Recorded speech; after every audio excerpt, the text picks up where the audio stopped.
Hello everyone. The next topic is about disk performance parameter. So what are all the parameters present in the disk? How to calculate the seek time, rotational delay, access time or transfer time and total average access time. These are the parameters which will be considered in this video, and this will be more helpful for solving the gate questions. Okay. So you should know the proper difference between the parameter and how to calculate the parameters value, and sometimes they will say about the utilization of the disk. Okay, so we'll briefly discuss about each and every parameter. So before going to the parameter, let we consider the how the disk is look like. Let us consider about CD or DVD. It will be in a cylinder shape. So it's in a kind of round. So in this, let us assume that this is a disk. It consists of a multiple tracks. Okay, so let us assume that this is a arm. In that arm there is a one tape, or we can say it as a head. It will used to read and write the content. Okay, so consider this is a arm and this is a read and write tape, or else they will say about the head position. Okay, so which is used to read and write. See, this is one disk. The disk will consist of a multiple tracks. Look at the diagram carefully. Track 1, this innermost circle is track 1. The next innermost circle is track 2. This is track 3 and this one is track 4. Okay, this set of all the tracks which we say it as a one cylinder, it will have a multiple layers, like one layer and above one layer and above one layer. So every set of track we can say it as a one cylinder. Okay, and they will say about the platter which consists of the disk arm inside it, and it will rotate to read the sectors. Okay, so that will be discussed briefly in the next video. Now we'll just want to know what is the track and what is the sector. So the innermost circle, this whole region we can consider as a track 1. This outer region we can consider as track 2, track 3 and track 4. This entire region, that is very important. So in this example, I have 4 tracks. Track 1, track 2, track 3 and track 4. At the same time, it consists of 4 sectors. See here, this region is called as sector 1. See carefully, sector 1 means from this region to this region, this entire segments. We can say this is track 4 sector 1. This is track 3 sector 1. And what about this? Track 2 sector 1. And this one is track 1 sector 1. Track 1 sector 1 means this region. Okay, this region we can say it is a track 1 and sector 1. This entire region we could say it as a track 1 sector 1. So each track consists of multiple sectors. Okay, each track consists of multiple sectors, and set of all tracks we can say it as a cylinder, and in a disk it will consist of the multiple segments of the cylinder. So you can take an example of CD rack. So one CD and you can place at the higher level in the another CD, and again to that higher, you can arrange it in like this. Okay, so let us assume that this is a arm, one layer, and here one layer, and here one layer. Okay, so the set of all the tracks we can say it as a cylinder. Each track consists of multiple sector. That is very important. Okay, because based on that we should know what is seek time and what is the rotational delay. So this is arm, and here one disk arm is also there, because while rotating the disk, it will rotate the disk. This arm is moved the read and write head. Okay, so it will move like this. This is also rotating, this is also rotating to track the correct value. Okay, so here 4 sector, this region is one sector and this region is another sector, this is third sector and this is fourth sector. Okay, so let us consider X and Y. X is represented as a track and Y is represented as a sector number. For example, 1, 2, which means first track, second sector. So which one is first track, second sector? This region. First track and second sector. So this region is considered as track 1, sector 2, that is called as 1, 2.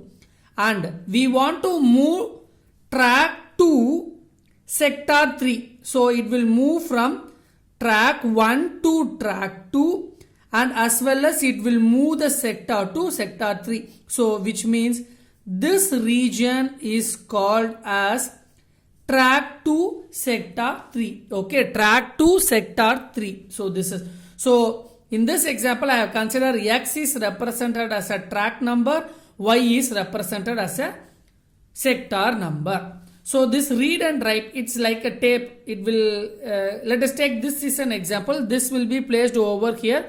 The disc will be rotated in a clockwise.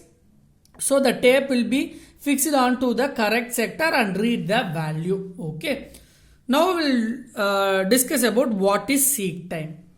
Time required to move the disc arm to the required track. See, initially my position is in first track, second sector. I want to move it to the second track. See the definition carefully. Time required to move the disc arm to the required track. What is the required track? I need second track. So the time required to move from first track to second track, that is called as seek time. Okay, that is called as what? Seek time. And what is rotational delay? Time required by the read and write head to move from one sector to another sector. See, I have moved from the first track to second track. Maybe my read and write tape pointed towards here, but I should need it to the third sector. So it has to be moved from second sector to the third sector. So the disc has to rotate.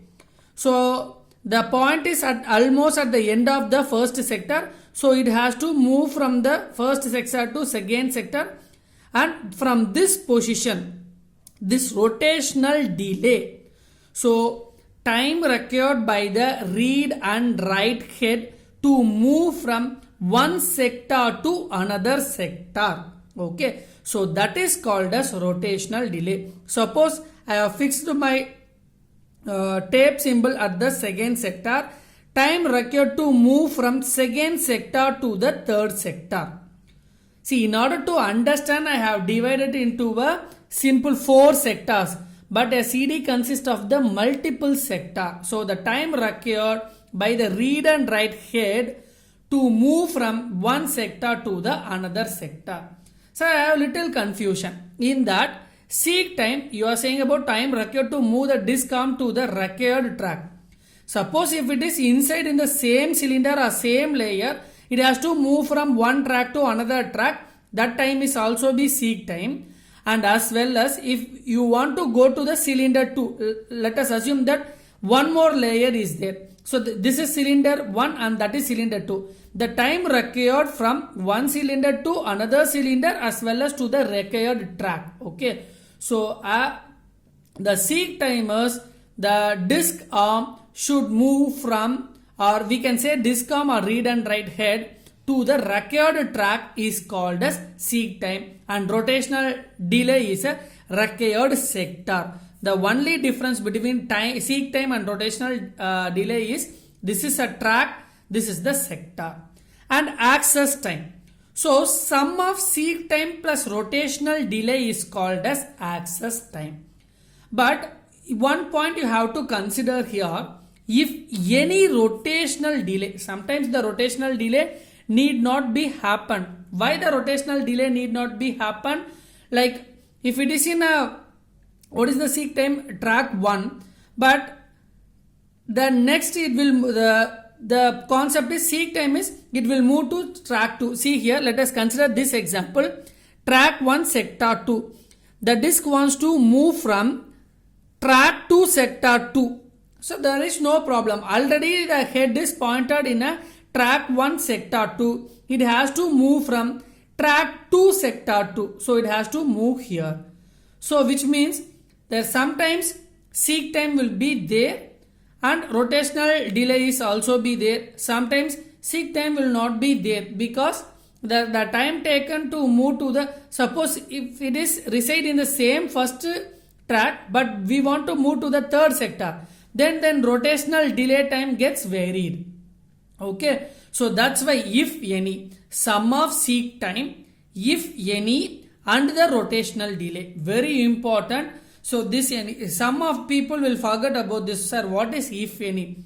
If there is any seek time and if there is any rotational delay, we have to add that, that is called as access time. Suppose in a gate question they may ask like this: there is no change in the seek time, but there is a delay in the rotational, there is a time delay in the rotational delay. So you have to calculate the access time.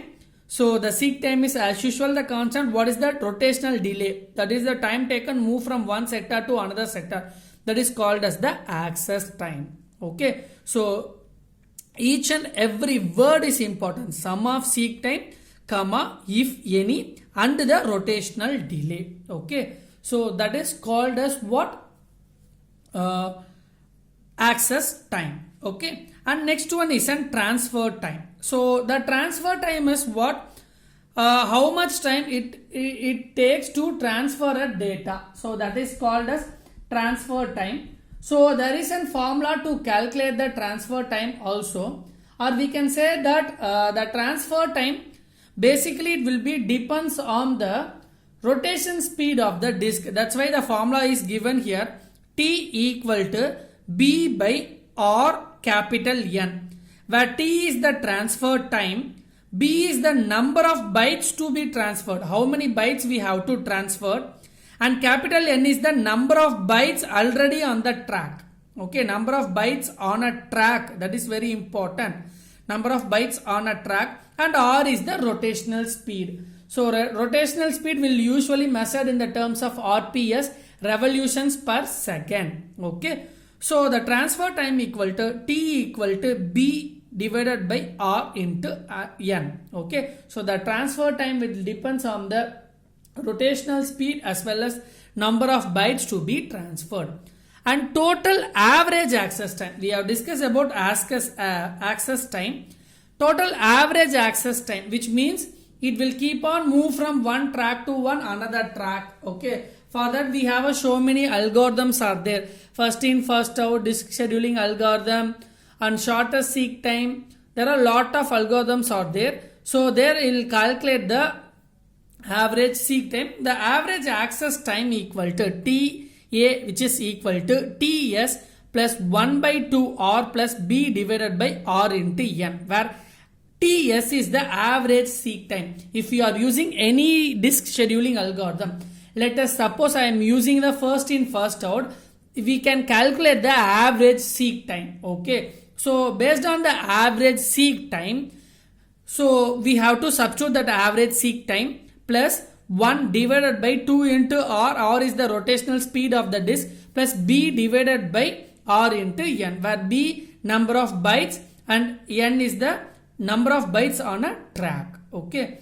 So these are the performance parameters, because like they'll ask in a gate questions or any competitive exams. So you have to know the formula, and you should know the difference between the seek time and rotational delay. Consider the disk as the example. From that you have to understand what is seek time and what is the rotational delay. So we'll discuss about the disk scheduling algorithms in the upcoming videos.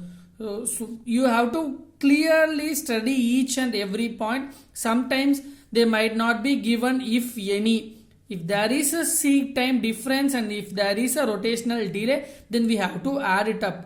So this is the very important factor. So the source which I have taken for this content is definitely from William Stallings, and some students will study in a hurry, will not discuss about this, what is if any, those things and all. They will skip the topic. But in a competitive exams, they will ask this type of question. They will always ask a tricky question. So you have to answer them in a very proper way. You have to read each and every line. So I made the videos by reading each and every line. Once it is confirmed, then only I will put it as a video. So if you like the video, you can leave the comments, or if you have any suggestions, you can put it in the comment box.